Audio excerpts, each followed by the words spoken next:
Canta, dialoga con il pubblico, scende dal palco e intonando Domenica Bestiale stringe la mano e sorride a quanti al suo passaggio si avvicinano e poi con la sua proverbiale delicatezza racconta storie, esperienze di vita, ride e sorride di se stesso e ancora riferisce della grande delusione per la bocciatura di una sua canzone a Sanremo. È la sintesi di una entusiasmante serata che al Teatro dello Sport Village di Enzo Bellavia ha visto esibirsi Fabio Concato nel concerto Altro di me.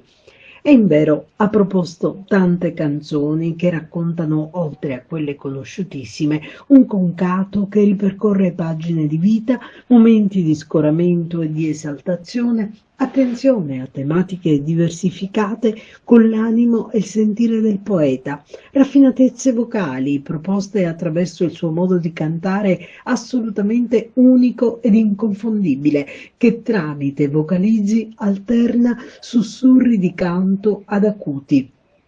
Mentre tutto questo si fonde con arrangiamenti e note che evidenziano una ricerca musicale che non tralascia incursioni jazz e pop e dove non mancano le note rock. Un mix di sfumature da cogliere momento dopo momento per chi ha un orecchio abituato a distinguere melodie non ovvie ed eleganza nelle sonorità.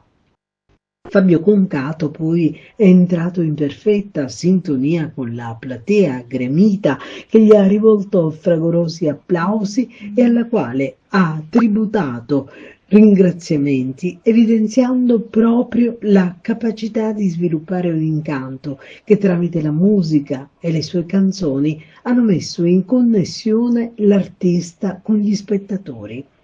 Una gran bella serata che ha riconfermato la capacità di Concato di trasmettere quel modo elegante, ricco di messaggi, di fare musica che rimane singolare, qualitativamente elevato e anche molto raro.